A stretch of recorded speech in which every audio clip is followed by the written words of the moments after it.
alaikum. Bienvenue. Comme je l'ai dit dès la fin du dernier match de poule, on arrive donc en huitième de finale sur une nouvelle compétition. Les matchs sont à élimination directe. Donc voilà, pas le choix. Si on veut continuer l'aventure de gagner ce match, on va tomber sur une équipe de Tanzanie qu'on connaît très bien. On les a joués beaucoup de fois ces dernières années. Avec toute l'humilité, comme je l'ai dit, et le respect qu'on doit à cette équipe, on sait que ça va être un match difficile, comme toujours. Et on espère bien sûr gagner ce match pour passer en quart de finale, Inch'Allah. Différent de ce qu'a dit le coach. Voilà, on a passé la première étape qui était de passer les poules et de finir premier. Donc, premier objectif est réalisé. Maintenant, voilà, c'est une nouvelle compétition qui commence, comme le coach l'a dit, avec un premier match qui va être très très important. Très important de pas sous-estimer l'adversaire et de pas refaire les mêmes erreurs que dans le passé. Donc voilà, on est prêt, on s'est bien préparé pour cette rencontre. Donc voilà, on est uniquement focalisé sur ce premier match, sur ce huitième de finale, et pas commencer à faire des plans pour la suite de la compétition. Donc je pense que c'est la stratégie à adopter, prendre match par match, et dès demain, voilà, faire un des joueurs parce qu'on le fait très tôt dans le match. C'est très bien que tu le signales, parce que c'est pas assez notifié par beaucoup de vos collègues. On nous a fait passer pour une équipe attentive depuis 3 ans, alors que c'est pas le cas. Il y a eu comme je l'ai dit, il y a eu une Coupe du Monde où on a joué avec nos armes, et un après-Coupe du Monde où on est dans la possession et dans le pressing. Donc les chiffres en parlent, donc c'est tant mieux. Mais oui, le souci du pressing, c'est qu'à un moment donné, on ne peut pas presser tout le match, parce que voilà, les filières énergétiques, elles ne le permettent pas. Et on a aussi ce souci de savoir gérer un peu plus les temps forts et les temps faibles. Maintenant, l'avantage qu'on a, c'est qu'on a un banc de qualité. Et l'objectif pour nous à chaque fois, c'est d'essayer d'avoir le plus d'intensité, le plus de pressing possible. Et dès qu'on sent qu'il y a un essoufflement, faire les changements au bon moment pour pouvoir garder justement cette intensité. Et on a vu que les équipes qui jouent contre nous, en général, 2 ou 3 jours après, elles ont du mal à résister, même si elles résistent sur le coup dur match. Et on a beaucoup marqué en deuxième mi-temps aussi sur la dernière année dans nos matchs. C'est pour ça qu'il y a beaucoup de tension quand on est arrivé à la mi-temps à 0-0 ou quand on n'arrivait pas à ouvrir le score. Mais en général, en deuxième mi-temps, si on garde cette intensité, on sait que l'équipe qui est en face, elle peut craquer. C'est l'objectif de ce pressing. Maintenant, plus la compétition va avancer, plus on va avoir affaire aussi à des équipes qui pourront aussi résister à ce pressing. Il faudra être très intelligent pour ne pas tomber dans leur piège. Non, Brahim aujourd'hui il est efficace. On est où on voulait emmener Brahim. Brahim, quand il est arrivé au mois de mars. Je me rappelle, c'était un match contre l'Angola et il y avait eu le fameux match de la Mauritanie. J'ai toujours dit, vous pouvez regarder en arrière sur mes conférences de presse, en général, si on revient, en général, il y a des choses qui se sont dites. J'avais dit qu'il lui fallait du temps pour s'adapter à cette équipe, à ce jeu aussi africain. On a beaucoup travaillé avec lui, j'ai beaucoup voyagé à Madrid pour faire des vidéos, pour lui faire comprendre que c'était un jeu totalement différent de l'Europe. Et il devait s'adapter. Aujourd'hui, il est beaucoup plus proche de la surface. Il lâche de plus en plus son ballon, il est beaucoup plus mobile. Et naturellement, quand on a ce Brahim, il est efficace. De toute façon, on connaît son jeu, on connaît ses qualités. Il joue au Real de Madrid dans un des plus grands clubs au monde. Donc on sait ce qu'on attend de lui. Maintenant, concernant on va dire la dépendance qu'on aurait par rapport à Brahim, Ayoub Kahabi est à 3 buts aussi.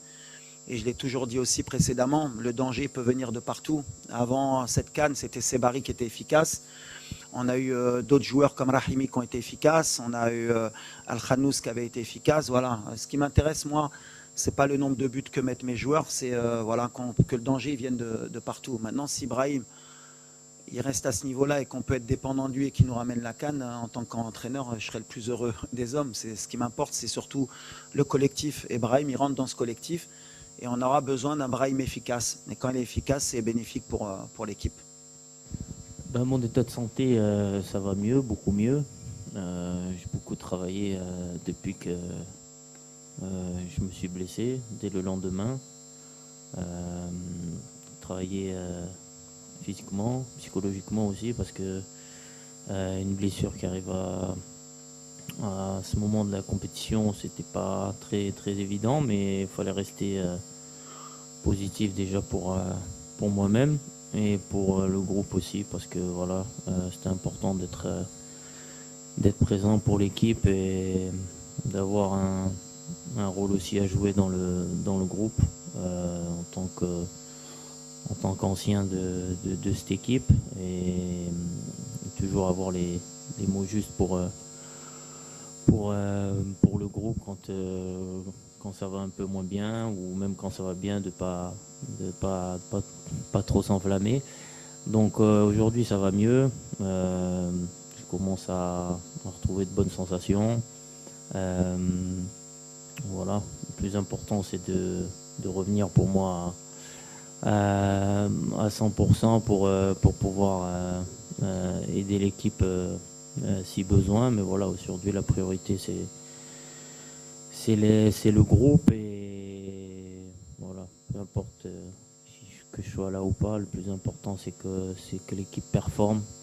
Et voilà, après c'est à moi de me tenir prêt, donc on ne sait pas à l'avance qui va jouer, ça je peux vous le garantir. Donc, mais voilà, moi je suis content de ma rééducation jusqu'à présent. Et puis voilà, pour le reste. Avec l'humilité, depuis le début de la compétition, j'ai dit que ça devait être, en tout cas pour nous, le Maroc, pour le staff et pour les joueurs, en tout cas, la CAN de l'humilité. Voilà, tout le monde nous donne favori. Tout le monde dit que si le Maroc ne gagne pas la CAN, c'est un échec. Si le Maroc ne gagne pas facilement, c'est un échec. Et moi, mon travail à moi et à mon staff, et aux joueurs aussi, aux cadres, aux leaders, c'est ce que je leur dis au quotidien, c'est de garder les pieds sur terre et de se rappeler pourquoi le Maroc n'a pas gagné la CAN depuis 50 ans. Et la CAN, on ne l'a pas gagnée depuis 50 ans parce que je pense qu'à un moment donné, on a manqué d'humilité à chaque compétition. Et donc, il ne faut pas qu'on tombe dans ce piège. Ça va jouer que sur ça. Donc on va rester les pieds sur terre, on va respecter cette équipe de Tanzanie qui s'est qualifiée et qui est souvent là en Coupe d'Afrique ou en qualification. C'est une équipe aussi qui grandit dans son football. Ils ont développé leurs infrastructures, ils développent leur championnat avec 2 gros clubs. Ils ont des joueurs locaux qui sont très bons, qui ont l'habitude de jouer en Afrique. Et rien que pour cela, demain, ce ne sera pas un match facile, comme contre la Zambie, comme contre les Comores. J'ai toujours répété qu'il n'y avait pas une équipe facile, même si on ne me croit pas. Donc voilà, nous on va jouer avec nos moyens, avec notre force, avec ce qu'on a fait depuis longtemps pour ne pas leur laisser justement l'espoir de pouvoir créer la surprise. Après, on est chez nous, on va jouer devant pratiquement 68 000 spectateurs et c'est un match à élimination directe. Et un match à élimination directe, heureusement ou malheureusement, tout est possible. C'est comme un match de coupe. Alors au Maroc, on a la Coupe du Roi, la Coupe du Trône plutôt, Kass al-Arch chez nous, la Coupe du Roi en Espagne, la Coupe de France. En Angleterre, on voit les surprises, il y a toujours des surprises. À nous de faire en sorte que demain, il n'y ait pas une chance pour cette équipe. Entre la Tanzanie. Alors Achraf, on a toujours été clair, je crois, depuis le début de la compétition, depuis sa blessure, on a toujours bien communiqué aussi. L'objectif qu'on avait avec Achraf, c'était de le faire monter en puissance par des entraînements bien sûr et le faire entrer en compétition au bon moment. Donc voilà, il est rentré une demi-heure contre la Zambie, un peu aussi dans un score qui était dans un bon confort pour lui pour rentrer, sans qu'il prenne trop de risques. Physiquement maintenant il est prêt, voilà, il ressent plus rien de sa blessure. Donc il est apte à postuler pour le match de demain. Après, c'est à moi, comme j'ai dit, de prendre la décision. Il aurait pu jouer un peu le premier match, un peu le deuxième match. J'ai pris la décision de le préparer parce que je voulais quelqu'un à 100%. Et aujourd'hui, on a le luxe, en tout cas aujourd'hui, de pouvoir se permettre, à un moment donné, d'avoir pu se permettre de ne pas pouvoir faire jouer Hakimi, au moins pour les 2 premiers matchs. Maintenant, voilà, on arrive dans la vraie compétition. Et aujourd'hui, voilà, on va réfléchir encore à ce soir, mais Hakimi, il est disponible. Coach, Ilyes Ramiel pour le Brief.ma. On sait que les pénaltys, on a eu beaucoup de mal en Coupe d'Afrique. Ça nous a réussi en Coupe du Monde. Mais en Coupe d'Afrique, je pense à notamment celui de Hakimi ou Ziyech qui est remonté un peu plus loin. J'aimerais savoir si cette CAN, vous allez le travailler un peu plus que d'habitude, surtout que les équipes vont probablement jouer le temps jusqu'au tir au but. Merci beaucoup. Ouais, les pénaltys, de toute façon, ça fait partie justement du processus d'élimination directe. C'est-à-dire qu'on sait qu'on a le risque, si on tombe sur une équipe qui fait bien le boulot et qui nous emmène au pénalty, ben après, à un moment donné, il y a cette fameuse série de pénaltys qui peut vous sourire. Elle nous a souri en Coupe du Monde, elle ne nous a pas souri sur des compétitions comme la CAN avec Ashraf ou avec Hakim précédemment. Mais voilà, comme je l'ai dit, la gestion des émotions, chaque moment... Rahimi, il n'avait jamais loupé de pénalty. Premier match, il loupe. Ayoub, il loupe rarement ses pénaltys. Ça, après, voilà, on peut les travailler comme on veut et on les travaille, nous, souvent à l'entraînement avec des challenges. Voilà, il n'y a pas de vérité. L'essentiel, c'est pour nous, comme je l'ai dit aux joueurs, c'est de faire le boulot pour qu'on n'arrive pas à cette fameuse série de pénaltys. Mais si on doit arriver à cette fameuse série de pénaltys, c'est d'arriver en confiance aussi. Voilà, l'équipe adverse aussi, elle prend un risque avec nous d'arriver aux séries de pénaltys, d'avoir le meilleur gardien du monde en face sur les séries de pénaltys. Donc voilà, donc on n'est pas sur des choses où on panique à se dire si on va au pénalty. Si on va au pénalty, on ira au pénalty. Je l'ai dit depuis longtemps, cette compétition, il faudra peut-être se préparer à un moment donné à aller au pénalty. Et il faut le mettre dans la tête que voilà, cette compétition, elle se gagne peut-être à la dernière minute au pénalty. Il y a tous les scénarios possibles. Maintenant, bien sûr, on espérerait éviter d'aller jusque-là parce qu'on sait que c'est un peu pile ou face. Le silence, comme il l'a fait, ça prouve toute l'humilité qu'il a. Quand je parlais d'humilité tout à l'heure, si je peux donner un mot qui peut décrire Ayoub Kahabi, c'est humilité. Il sait d'où il vient, il sait où il veut aller et c'est un super mec humainement. Quand je ne l'ai pas pris à la Coupe du Monde, il n'a jamais rien dit, il a dit ok, j'accepte coach, je vais travailler pour revenir plus fort et c'est ce qu'il a fait. Et pour les jeunes Marocains qui n'ont pas une carrière, qui n'ont pas fait de centre de formation et qui sont charpentiers ou autres, voilà, le rêve il est possible. Et quand on peut permettre à des enfants de rêver, eh ben, il faut valoriser ce genre de joueurs. Donc Ayoub aujourd'hui, tout à l'heure on parlait de Brahim. Voilà. Ayoub, il fait partie aussi de ces joueurs qui vont faire rêver des jeunes Marocains. Et je suis très fier de lui aujourd'hui et je pense que c'est un joueur exemplaire. Hey coach, good morning. My name is Eric. I'm going to ask in English. So Moroccan clubs and Tanzanian clubs have played each other recently in the CAF Champions League, and it feels that the Tanzanian clubs are catching up quickly. What do you think is the challenge posed by Tanzania national team in this game tomorrow? And what is the update of Hakimi in English, please, Walid?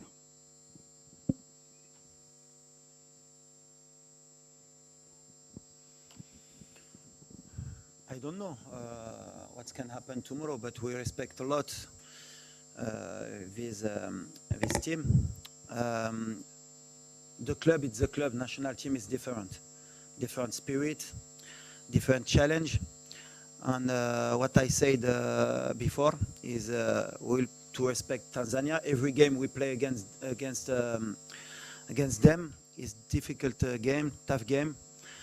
And tomorrow, I think, is same opponent team, fighting spirit. Maybe we defend a lot, small space, lot of counter-attack with Mzuva or Samata. Who is waiting set pieces about this. And we need to be careful about your national team. I respect a lot Tanzania national team. I come to see the final against Berkane and Simba. You have a different player because the team is playing the Chan. You have only 4 players is playing. You have 8 players is play outside of the country. And it's different team, but also we want to play same like before and to win this confrontation, inshallah. Last question to the coach, and then we're going to take 2 questions to Ghanem Saiz, please. Go ahead.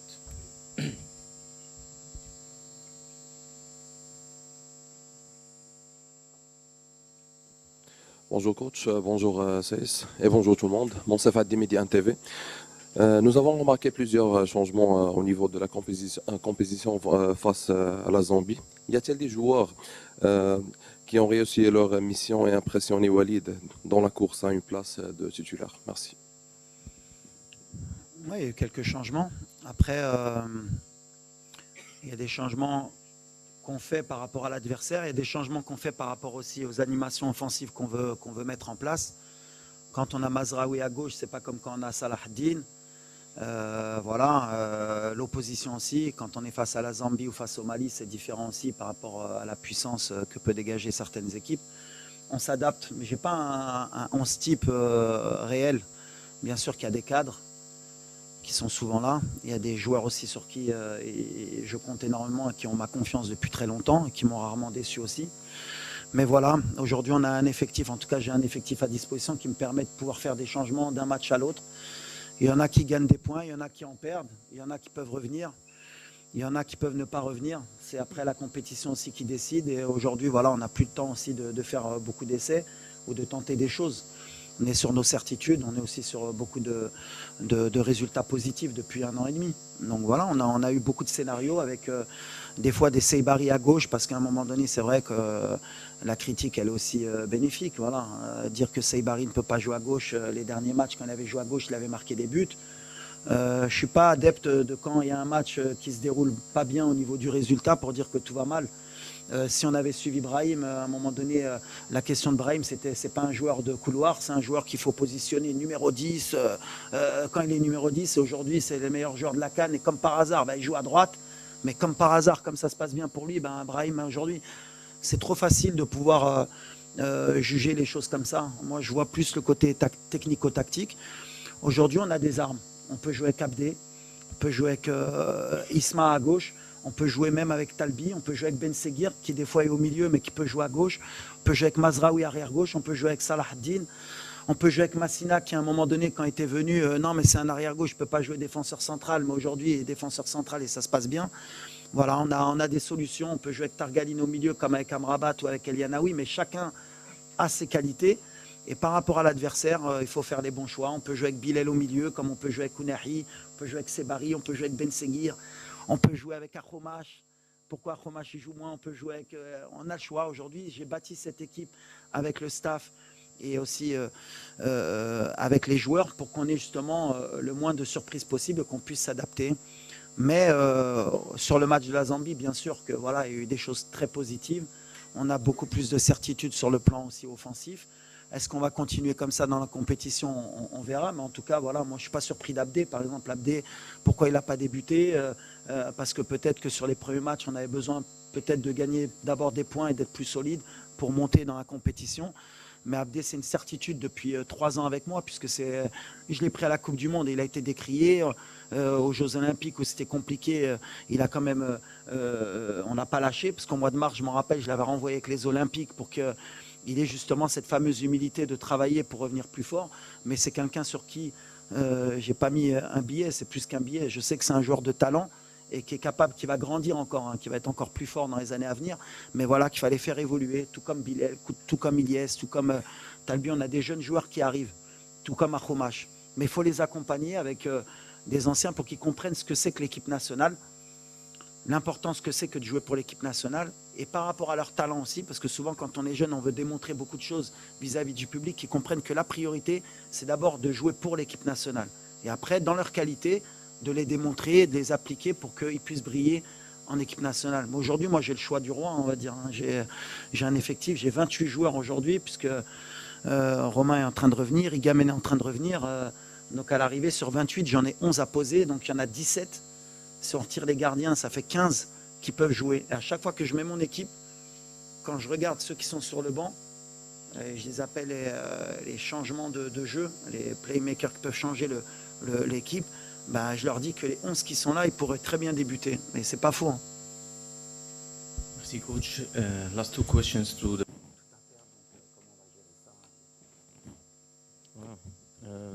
Non, déjà, on a la chance d'avoir des supporters aux 4 coins du monde, j'ai envie de dire. Donc ça, c'est une force pour nous. Après, voilà, c'est comme on l'a déjà dit, On sait qu'on est favori dans ce match.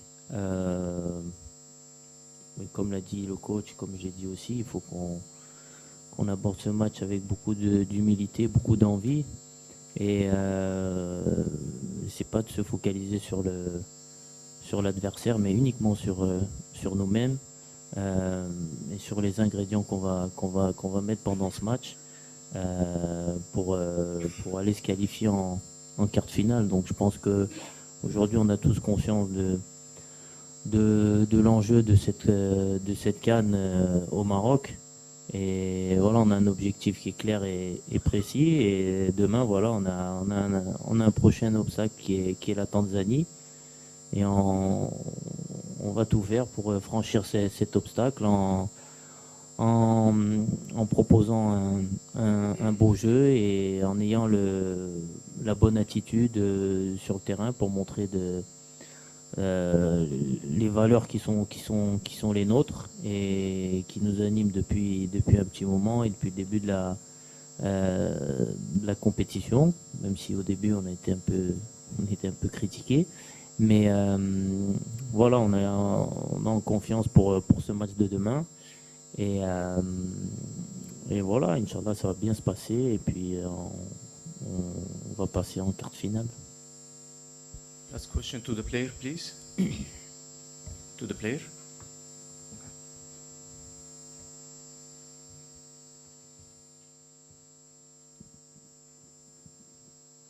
السلام عليكم. كنزة دو فويس اوف موروكو. صراحة سؤالي كان الكوتش ولكن غادي نقلو للسايس لأنه غادي نبغي نعرف تعليق غانم سايس حول التشكيلة المثالية اللي صدرت عن دور مجموعات اللي ضمت من المنتخب المغربي هذا مزراوي مع دياز، لكن كان غياب ديال بعض العناصر التي تألقت في هذا الدور هذا اللي هو أيوب الكعبي. فنبغي نعرف رأي غانم سايس في التشكيلة المثالية.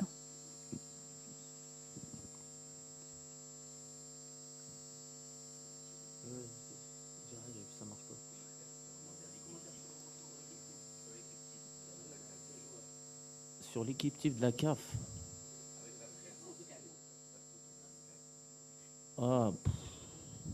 Non, mais ça, c'est... Chacun fait son équipe type. Si on prend une équipe type et qu'on gagne la CAN. Ouais, exactement. Je pense que l'équipe type, ça dépend. La CAF va en faire une. Je pense que chaque média en fait une aussi. Elle sera toujours différente. Donc, il y aura toujours des absents, peut-être des gens qui seront toujours là. Le plus important, c'est pas l'équipe type, mais c'est qu'on remporte le trophée. Donc, je pense que tout le monde ici aimerait avoir 11 Marocains dans l'équipe type, mais je suis pas sûr que ça sera le cas. Je sais pas si c'est déjà arrivé dans l'histoire du foot qu'une équipe ait tous ses joueurs dans une équipe type. Donc, non, le plus important, c'est qu'on remporte le trophée. Après, équipe type, pas équipe type, ça c'est superficiel, on va dire. Walid Regragui, coach of Morocco national team and player number 6, Ghanem Saiss. Thank you so much and thank you everyone. Only juste un petit message, yes, Please, about please, go ahead. the fans. Please. Juste pour remercier le public. C'est important de dire les choses. Les deux premiers matchs, je m'étais plaint un peu de l'ambiance au stade. Au troisième match, ils ont répondu présent et les joueurs l'ont ressenti et me l'ont fait savoir. Donc voilà, on remercie vraiment nos supporters. On sent qu'ils sont derrière nous. C'est pas le moment aujourd'hui d'aller à gauche, à droite. On doit être tous soudés. On a un objectif commun et comme je l'ai dit, Inch'Allah, on va gagner tous ensemble. Et merci à tous les Marocains du monde qui sont derrière nous et qui nous soutiennent. Et bravo à ceux qui étaient au stade le dernier match. Et demain, comme je l'ai dit, voilà, à la mi-temps, on oublie les petits fours et on commence à la 45e aussi à continuer à encourager, Inch'Allah. Allez. Thank you, coach. Thank you, Ghanem. Thank you. Thank you everyone.